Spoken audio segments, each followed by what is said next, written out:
ഈശോ മിശിഹായ്ക്ക് സ്തുതിയായിരിക്കട്ടെ. വിശുദ്ധ മത്തായി അറിയിച്ച സുവിശേഷം 18-ാം അധ്യായം 8-9 വാക്യങ്ങൾ. ദുഷ്പ്രേരണ നൽകരുത് എന്ന തലക്കെട്ടിൽ കൊടുത്തിരിക്കുന്ന തിരുവചന ഭാഗമാണ് ഇന്ന് സുവിശേഷത്തിലുള്ളത്.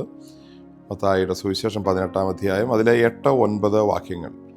നിന്റെ കൈയോ കാലോ നിനക്ക് പാപഹേതുവാകുന്നെങ്കിൽ അത് വെട്ടി ദൂരെ എറിയുക. നിന്റെ കണ്ണ് നിനക്ക് ദുഷ്പ്രേരണയ്ക്ക് കാരണമാകുന്നെങ്കിൽ അത് ചുഴന്നെടുത്ത് എറിഞ്ഞു കളയുക. കാരണം ഇരു കണ്ണുകളും ഉള്ളവനായി നരകാഗ്നിയിൽ എറിയപ്പെടുന്നതിനേക്കാൾ നല്ലത് ഒറ്റ കണ്ണുള്ളവനായി ജീവനിലേക്ക് പ്രവേശിക്കുന്നതാണ്. ഈശോ പാപത്തിൽ നിന്ന് ഒഴിഞ്ഞു നിൽക്കാൻ, മാറി നിൽക്കാൻ, മറ്റുള്ളവരെ പാപത്തിലേക്ക് നയിക്കാതിരിക്കാൻ എല്ലാവരെയും വളരെ ഗൗരവമായി മുന്നറിയിപ്പ് നൽകുന്ന, വിലക്കുന്ന ഒരു കാര്യമാണ് ഈ തിരുവചനത്തിലുള്ളത്. ഇവിടെ 3 ശരീര അവയവങ്ങളെ ഈശോ എടുത്തു പറയുന്നു. നിന്റെ കയ്യ്, നിന്റെ കാല്, നിന്റെ കണ്ണ്.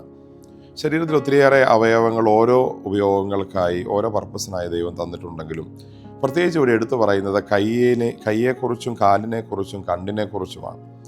ഒരുപക്ഷെ ശരീരത്തിൽ ഏറ്റവും കൂടുതൽ സമയം പ്രവർത്തിക്കുകയും ഏറ്റവും കൂടുതൽ കാര്യങ്ങളിൽ ഇടപെടുകയും ഏറ്റവും കൂടുതൽ ആക്റ്റീവ് ആയിരിക്കുകയും ചെയ്യുന്നത് ഈ 3 അവയവങ്ങളായതുകൊണ്ടായിരിക്കാം.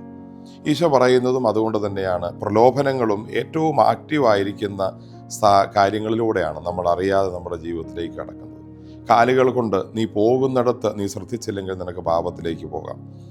നീ ഏറെ കാര്യങ്ങൾ ഓരോ ദിവസവും നിന്റെ കൈ കൊണ്ട് ചെയ്യുന്നു. നിന്റെ കൈ നന്നായി ഉപയോഗിച്ചില്ലെങ്കിൽ അത് പാപത്തിന് കാരണമാകാം. എല്ലാം കാണുന്നത് വഴിയാണ്, നിന്റെ കണ്ണിൻ്റെ ഉപയോഗം വഴിയാണ് നിന്റെ ഓരോ പ്രവർത്തനവും ചിന്തകൾ പോലും ഉണ്ടാകുന്നത്. അതുകൊണ്ട് കണ്ണ് നിയന്ത്രിച്ചില്ലെങ്കിൽ അത് വലിയ പാപത്തിന് കാരണമാകും.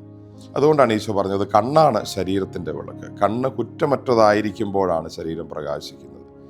അതുകൊണ്ട് കണ്ണും കാലും കൈയും പാപഹേതുവാകുവാൻ വളരെയേറെ സാധ്യതയുണ്ട്.